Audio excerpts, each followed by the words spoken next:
Telangana assembly సమావేశాలను ఇప్పుడు లైవ్లో చూద్దాం. ఇది కరెక్ట్ కాదని వాళ్ళు 2019-20 ఆడిట్ రిపోర్ట్లో స్పష్టంగా ఐటమ్ నెంబర్ 4 సిఏజీ రిపోర్ట్లో స్పష్టంగా చెప్పారు అధ్యక్ష. వీరితో పాటు అధ్యక్ష ఇంకోటి కూడా ఉంది. గవర్నమెంట్ ఆఫ్ ఇండియా కూడా చెప్పింది, ఫైనాన్స్ డిపార్ట్మెంట్ అధ్యక్ష.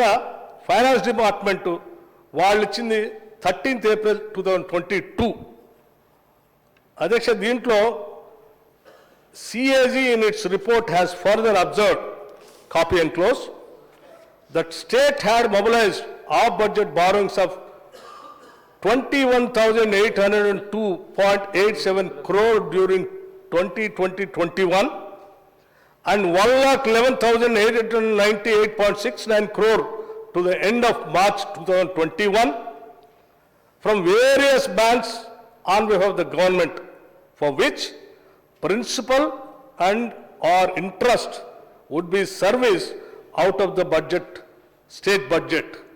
However, the state has furnished nil information in the annexure 6 of the letter.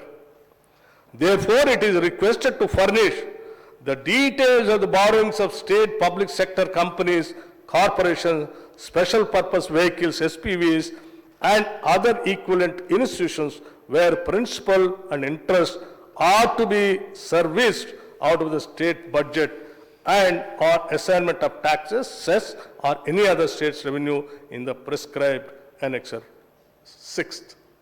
అధ్యక్ష, ఇప్పుడు మీరు తీసుకొచ్చిన గ్యారంటీలు అన్నిటికి సంబంధించి స్టేట్ బడ్జెట్ నుంచి కట్టేటువంటి ప్రతి పైసా సంబంధించిన దాన్ని ఇది బారోయింగ్స్ కిందనే చూపించాలి, మీరు చూపించట్లేదు, లెక్కలతో సహా పంపించండి ఫైనాన్స్ డిపార్ట్మెంట్ వాళ్ళు రాశారు, సిఏజీ వాళ్ళు వీళ్ళు రాశారు. ఇవన్నీ రాసిన తర్వాత చూపిస్తే ఈ వాస్తవాలు బయటకు వస్తే మళ్ళీ ఇంకా అప్పులు తెచ్చుకోవడానికి ఏమైనా ఇబ్బంది వస్తుందేమో అని కొత్త కాలాన్ని ఎతికి అందులో అవుట్ స్టాండింగ్ ఏంటి, దీనిలో ఆ కాలంలో నాకు రిస్క్ ఓన్లీ 5% అని తగ్గించి చూపించి ఆ చూపించిన దాన్ని ఆర్బీఐ ప్రింట్ చేస్తే మళ్ళీ దాన్ని తీసుకొని వచ్చి మళ్ళీ చూపిస్తాం. ఇది అధ్యక్ష హరీష్ రావు గారు చేసేది. అధ్యక్ష, దీంతో పాటు మేమేమన్నా మరి ఎట్లే మేము కూడా తక్కువ చేసి చూపించి 5%, సరే హరీష్ రావు గారు ఎట్లా చూపించారు కదా, మన ప్రెసిడెంట్ ఉంది కదా, మేము కూడా ఎట్లే చూపించి ఇంకా ఎక్కువ ఏమైనా అప్పులు తెచ్చుకొని మేము కూడా విచ్చలవిడిగా చేద్దామని చాలామంది అనుకున్నారు. కానీ మా మంత్రిమండలి మొత్తం కూర్చొని ఈ రాష్ట్రం చాలా పోరాటాల ఫలితంగా తెచ్చుకున్నటువంటి రాష్ట్రం, దీంట్లో ఉన్నటువంటి నిరుద్యోగ యువతి యువకులకు ఉద్యోగ అవకాశాలతో పాటు ఈ రాష్ట్రాన్ని బాగు చేసి అభివృద్ధి ప్రతంలో ప్రగతిశీల భావాలతో ముందు తీసుకొని పోవాలి. ఉన్న వాస్తవాలన్నీ ఉన్నది ఉన్నట్టుగా రాష్ట్ర ప్రజలకు తెలియాలి. ఆ తెలిసేటట్టుగా ముందు అసలు మనం ఎక్కడున్నామో తెలిస్తే దానిపై నుంచి మళ్ళీ ప్రణాళికాబద్ధంగా రాష్ట్ర అభివృద్ధి కోసం ప్లాన్ చేసుకోవచ్చు అని శ్వేతపత్రం పెట్టి ఉన్న వాస్తవాలు చెప్తాం తప్ప మళ్ళీ మనం కూడా సేమ్ తప్పిదం చేయొద్దని చెప్పి అలా చేయకూడదని చెప్పి ఆలోచన చేసి శ్వేతపత్రం పెట్టడమే కాదు అధ్యక్ష, మేము పెట్టిన బడ్జెట్లో కూడా వారిలాగా 5%, 2%, 10% చూపించాలి. ఉన్నట్టుగా స్పష్టంగా మీరు చూడండి అధ్యక్ష. నేను కూడా ప్రవేశపెట్టాను. దీంట్లో అధ్యక్ష page number 4 volume 5/2 statement of government guarantees and debt position అధ్యక్ష చాలా స్పష్టంగా outstanding at the end of 31/3/2024 1,20,944 crores. అట్లాగే దాని పక్కనే tentative risk weighted outstanding guarantee account as ఈజ్గా 1,20,944 crores. ఇక్కడ మేము తగ్గించలేదు దీంట్లో, ఎందుకంటే ఇదంతా రాష్ట్ర ప్రభుత్వం మనం కట్టాల్సిందే. ఏడు కూడా నేను 120 crores లేదు, 1,20,000 crores లేదు, నాకు 5% ఉంది, నాకు 20,000 కోట్లు ఇంకో 1,00,000 కోట్లు నేను అప్పు తెచ్చుకోవచ్చు, గ్యారంటీ ఇవ్వచ్చు, నేను కూడా చేసుకోవచ్చు మీలా. కానీ మేము అట్లా చేయదలుచుకున్నాం. ఉన్నది ఉన్నట్టుగా రాష్ట్ర ప్రజలకు చూపించి వాస్తవం ఏంటో చెప్పి ఇది జరిగిన పొరపాటును సరిచేసి మీరు చేసిన తప్పు అది కరెక్ట్ కాదని ఆర్బీఐ మన సిఏజీ వాళ్ళు చెప్పిన దాని ప్రకారం యాక్చువల్స్ ప్రకారం ఉన్న వాస్తవాలను బయట పెట్టుకుంటూ ముందు తీసుకొని వస్తే మళ్ళీ ఇప్పుడు వచ్చి బట్టి విక్రమార్క మొత్తం శ్వేతపత్రం పెట్టేసి తప్పు చేశాడు, సభను తప్పుదోవ పట్టించాడు, ఈయన మీద సభా హక్కుల ఉల్లంఘన ఇవ్వాలి అని బయట లోపల మాట్లాడుతూ ఉంటే నాకు నవ్వు వచ్చింది అధ్యక్ష. ఇది ఎక్కడ అన్యాయమో? హరీష్ రావు గారు ఒకసారి పొరపాటు చేస్తుంది, సభను తప్పుదో పట్టిస్తుంది. సరే అయిపోయా, మళ్ళీ రెండోసారి ఎందుకు వచ్చి మళ్ళీ సభతో పట్టించుదామని ప్రయత్నం చేస్తూ ఉన్నారు? మళ్ళీ ఎందుకు అధ్యక్ష? హరీష్ రావు గారు సీనియర్ మెంబరే కదా, ఇంకా ఎన్నిసార్లు ఇట్లా తప్పుల మీద తప్పులు చేసుకుంటూ పోతా ఉన్నాను. ఏమన్నా సరే ఓకే, మీరు అన్నట్టు మీరే రైట్ అన్నా అనుకుంటున్నారా? చెప్పండి, మరి చెప్పండి. దీనిపైన ఇప్పుడు నేను చెప్పిన దానిపైన ఏమైనా తప్పు ఉంటే మరి ఏమన్నా దీనిపైన ఎవరైనా ఎంక్వైరీ చేసి ఇది వాస్తవా కాదా, తెచ్చిన గ్యారంటీస్ ఉన్నాయా లేదా, ఈ ఇచ్చినటువంటి గ్యారంటీస్ కరెక్టా కాదా, లేకపోతే మీరు చూపించింది ఆర్బీఐ వాళ్ళు చూపించారా లేదా, లేకపోతే ఆర్బీఐ వాళ్ళు ఏమైనా మీరు చూపించిన దాన్ని కాకుండా కొత్తది ఏమైనా చూపించారా? చెప్పండి అధ్యక్ష, ఏమైనా చేద్దామంటే సభానాయకులు కానీ లేకపోతే సభాపతి గారు కానీ లేకపోతే సభలో ఉన్న సభ్యులు కానీ అందరూ ఆలోచన చేసి, ఎందుకంటే ఇది రాష్ట్ర ప్రజలకు సంబంధించినటువంటి డబ్బు అధ్యక్ష.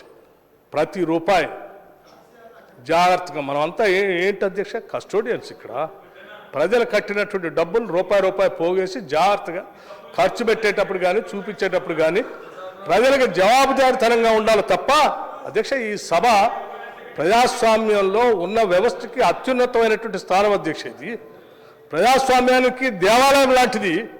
ఇక్కడ ఎంతో పవిత్రంగా మనందరం కూర్చొని ప్రజల కోసం ఆలోచన చేసి ప్రతిదాన్ని నిర్ణయాత్మకంగా సహేతుకంగా ఆలోచన చేసి ప్రజలకు నిర్ణయాలు చేయాలి తప్ప కేవలం రాజకీయాల కోసం లేకపోతే మనం ఏదో తప్పుదో పట్టించి మనం ఏదో లబ్ధి పొందామని అనుకుంటూ చేస్తే అధ్యక్ష పాలకులుగా ఉండాల్సిన లక్షణం కాదు అధ్యక్ష.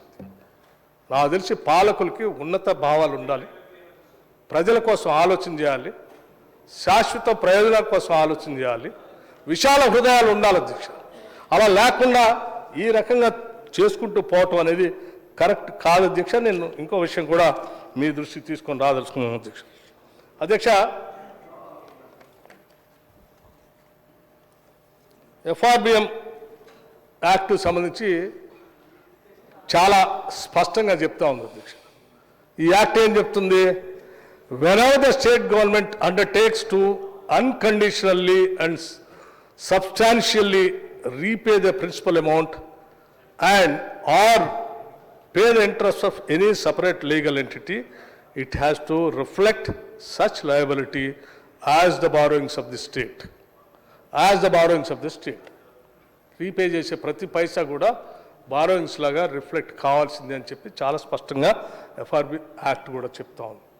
Government of India finance department చెప్పింది, క్యాగ్ చెప్పింది, మేము చెప్పాం.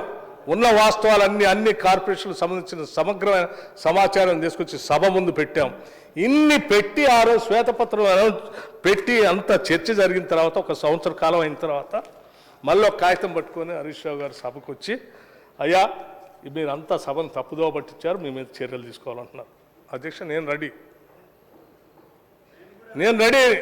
నేనేమన్నా వాస్తవాలు రాష్ట్ర ప్రజలకు సంబంధించి దాసి ఏమైనా ప్రయత్నం చేస్తూ ఉంటే ఆర్థిక శాఖ మంత్రిగా నా బాధ్యత ఉన్న ప్రతి రూపాయిని లెక్కగట్టి ఉన్నదాన్ని ఉన్నట్టుగా సభ ముందు పెట్టి సభలో మీ నిర్ణయం మీదని చెప్పి సభ